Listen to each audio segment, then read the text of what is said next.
15 বছরে যে অনির্বাচিত সরকারটা এই ধরনের আরো চুক্তি করেছে, যা সামনে কিন্তু আমরা এখন বিপদ হবে। এখন বিগত 15 বছর কিন্তু এই জনসংহতি সমিতি তারা কিন্তু এই ম্যানারে, আজকে যে ম্যানারে তারা কথা বলছে, এই ম্যানারে কিন্তু কথা বলেনি। কারণটা কি?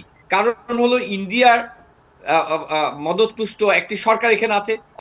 একটা চুক্তি কোথায় হচ্ছে? একটি দেশের মধ্যে একটি বিচ্ছিন্নতা বাদীদের সাথে চুক্তি, সেটার ইতিহাসগত উৎপত্তি কোথায় সেটি কিন্তু আমার সমালোচক বলেছেন, আমি ওইদিকে যাচ্ছি না। কিন্তু আমি মনে করি এই এই যে বিচ্ছিন্নতাবাদী যে গ্রুপটি, সেটি এই দেশেরই নাগরিক, যেটা জিয়াউর রহমান সাহেব কিন্তু খুব চমৎকার করে ইনক্লুসিভ যে রাজনীতিটা করেছেন এবং ইনক্লুসিভ ভাবে এই জনগোষ্ঠীগুলোকে অন্তর্ভুক্ত করেছেন বাংলাদেশি জাতীয়তাবাদের মধ্য দিয়ে। সেটি ছিল একটি যুগান্তকারী পজিশনস। আমরা যদি বলি বিএনপির পজিশনস, সেই জায়গা থেকে আমরা যদি বলি এই দেশের চাকমা, মারমা, বাঙালি, মুসলমান, হিন্দুস বা অন্যান্য ধর্মাবলম্বী সবাই এই দেশের নাগরিক। সেই নাগরিক হিসাবে নাগরিকের রাইট প্রতিটি জনপদেই তাদের থাকবে। এই যে একটা স্বতঃসিদ্ধ আপনার বিষয় ছিল, সেটি লঙ্ঘিত হয়েছে চুক্তির মধ্যে দিয়ে, যেটা আমার সমালোচক বলেছেন। এবার আসি, আমাদের এই ঘটনা প্রবাহগুলি কখন বাড়ে কখন কমে, এটি কিন্তু ডিপেন্ড করে আমাদের যে পার্শ্ববর্তী দেশ আছে, সেই দেশের আহ, ইচ্ছা অনিচ্ছা এবং তাদের ইন্টারেস্টকে সামনে রেখে। তাদের অত্যন্ত আহ, আস্থাভাজন সরকার ছিল বিগত ফ্যাসিস্ট সরকার। সে কারণে আস্থাভাজন এই সরকারের মধ্য দিয়ে যতগুলি আমাদের জনগণের পক্ষে যায় না, বা জনগণের বিষয়কে তোয়াক্কা না করে যে চুক্তি করে তাদেরকে তুষ্ট করা এবং আর্টিফিশিয়ালি একটি রাজনৈতিক গেইন নেওয়ার যে কূটকৌশল, সেটি কিন্তু আমরা সেই এই শান্তি চুক্তি থেকে পরবর্তীতে আমাদের চীন এবং আমাদের আমেরিকা, আমাদের রাশিয়ার সাথে যে চুক্তিগুলো হয়েছে রূপপুর, সেগুলির মধ্যে কিন্তু ছাপ আছে। 15 বছরে যে অনির্বাচিত সরকারটা এই ধরনের আরো চুক্তি করেছে, যা সামনে কিন্তু আমরা এখন বিপদ হবে। পরিশেষে আমি একটু বলতে চাই যে এইটা আমাদেরকে একটা বিপদের মধ্যে ফেলে দিয়েছে।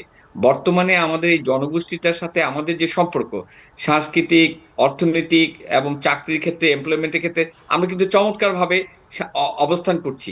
কিন্তু পলিটিক্যালি যখনই আমাদেরকে চাপে ফেলতে চায় ভারত, তখনই এই ধরনের গ্রুপগুলিকে তারা এনকারেজ করে, তারা কিন্তু আর সামনে নিয়ে আসে, যার মধ্য দিয়ে আমরা পলিটিক্যালি অনেক চ্যালেঞ্জের মধ্যে পড়ে যাই।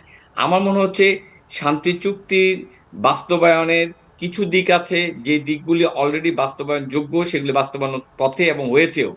কিন্তু যে জিনিসগুলি সংবিধানের সাথে কনফ্লিক্ট, সেগুলি নিয়ে আমার ডায়লগ করা উচিত। আমি মনে করি আমাদের পার্বত্য অঞ্চলে যে সকল সেন্সিবল পিপল আছে, জনগোষ্ঠী আছে, তারা এই বিষয়টি বুঝতে পারবেন। কারণ এই ভূখণ্ডটি এনজয় করতে তারা যেভাবে চাচ্ছেন, অপর অপর নাগরিকের মতো সেভাবেই কিন্তু পাচ্ছেন। সেই জন্য আমার বিশ্বাস যে আগামীতে এই ভূখণ্ডটি কোনো না কোনো একটা গ্রুপের মধ্য দিয়ে, এই ডামাডোলের এই সকল রাজনৈতিক কূটকৌশলের মধ্য দিয়ে, একটা ইনসার্জেন্সির মধ্য দিয়ে এটাকে একটু বিচ্ছিন্ন করার চেষ্টা চলবে। তবে এই বিষয়ে সবাইকে সতর্ক থাকতে আমি অনুরোধ করব। আমি মনে স্যার, করি আমি একটু, আপনি বলবেন, আমি বর্তমান একটু যুক্ত সরকার। করতে চাই, আমি একটু যুক্ত করতে, স্যার আমি একটু যুক্ত করতে চাই সেটা। আপনি বলছিলেন বর্তমান সরকারের কথা বলছিলেন, কিন্তু আজকে আপনি দেখেছেন নিশ্চয়ই যে টিআইবি অর্থাৎ ট্রান্সপারেন্সি ইন্টারন্যাশনাল বাংলাদেশ, টিআইবির যিনি নির্বাহী রয়েছেন বাংলাদেশে, ডক্টর ইফতেখারুজ্জামান বলেছেন এখন এই শান্তি চুক্তি কিংবা আদিবাসীদের নিরাপত্তা সরকারের হাতে নেই, সেটা সম্পূর্ণ সেনাবাহিনীর হাতে। এটার সাথে কতটা একমত পোষণ করবেন আপনি? না, আমি এটার সাথে একমত পোষণ ওইভাবে করি না। কিন্তু আমি মনে করি আহ, আদিবাসীদের যারা বাংলাদেশ ভূখণ্ডের প্রতি আনুগত্য এবং সার্বভৌমত্বকে বিশ্বাস করে, তারা এর সাথে আসলে নাই।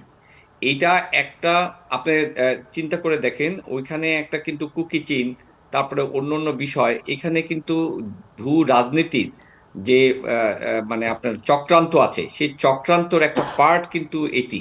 সঙ্গত কারণে আর্মি ওইখানে অবশ্যই নিরাপত্তার জায়গাটা স্যার, যেমন এই আছে, পাশেই কিন্তু আবার তেমন রোহিঙ্গা রয়েছে, পার্বত্যর যে পাশে সার্বিক কক্সবাজারের রোহিঙ্গা পরিস্থিতিকে রয়েছে। আমি বলি, সেখানে আর্মি সার্বিক নিরাপত্তায় অবশ্যই থাকবে, কারণ ওইটি যেহেতু একটা মানে সংকটাপন্ন জায়গা, সেখানে আর্মি থাকবে। কিন্তু আমাদের সিভিল প্রশাসনও কিন্তু ওখানে সক্রিয়, পুলিশ বা অন্যান্য।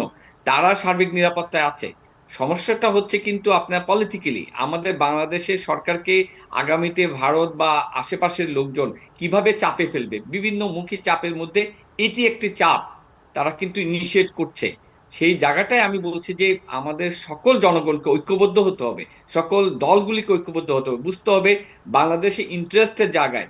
ইভেন আমার মনে হয় চাকমা, মারমা বা অন্যান্য হাজং যারা আছেন ওই অঞ্চলে, তারাও কিন্তু, যারা আমাদের সাথে বন্ধু বান্ধব আছেন, তারাও কিন্তু বিষয়টা বুঝেন।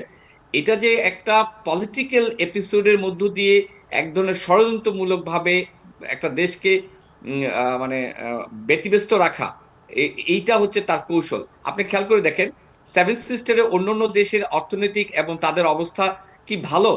আমাদের চাকমা বা আমাদের মারমা অঞ্চলিত খাগড়াছড়ি বা আমাদের পার্বত্য চট্টগ্রাম আছে, তা কখনোই লিভিং স্ট্যান্ডার্ডে, কমিউনিকেশনসে, শিক্ষা দীক্ষায়, অন্যান্য ক্ষেত্রে কিন্তু তারা অনেক বেটার। কারণটা কি? কারণটা হলো বাংলাদেশের বাংলাদেশি জাতীয়তাবাদ সেইটাকে ইনক্লুসিভ করেছে এবং তাদেরকে পড়ালেখা, চিকিৎসায়, আপনার অর্থনীতিতে, ব্যবসা বাণিজ্যতে, সব ক্ষেত্রে কিন্তু তাদের এনজয় করার মতো একেবারে ওপেন আছে। কিন্তু এই বিষয়টা আসলে সাংস্কৃতিকও না, অর্থনৈতিকও না, এবং আমি মনে করি এটা শুধুই মাত্র পলিটিক্যাল। তা হচ্ছে আন্তর্জাতিক একটি গোষ্ঠী, এটা তাদের প্রয়োজনে এটাকে আহ, আহ, আহ, উজ্জীবিত করে, তাদের প্রয়োজনে এটাকে আবার কিন্তু মিউট করে রাখে। দেখেন বিগত 15 বছর কিন্তু এই জনসংহতি সমিতি তারা কিন্তু এই ম্যানারে, আজকে যে ম্যানারে তারা কথা বলছে, এই ম্যানারে কিন্তু কথা বলেনি। কারণটা কি? কারণ হলো ইন্ডিয়ার মদতপুষ্ট একটি সরকার এখানে আছে, অতএব তাকে রাজনৈতিকভাবে এক ধরনের ওয়াকাবার দিতে হবে, স্টেবিলিটিতে রাখতে হবে আর্টিফিশিয়ালি। সেই কারণে তারা কিন্তু জিনিসটা জিয়ায় রাখে, জিনিসটা সলভ করে না। আওয়ামী লীগ গভর্নমেন্ট তো দীর্ঘ সময় এটা এই চুক্তি নিয়ে কাজ করেছে, তারা কেন এটাকে প্রতিপালন করেনি? কারণ এটি করা সম্ভব না।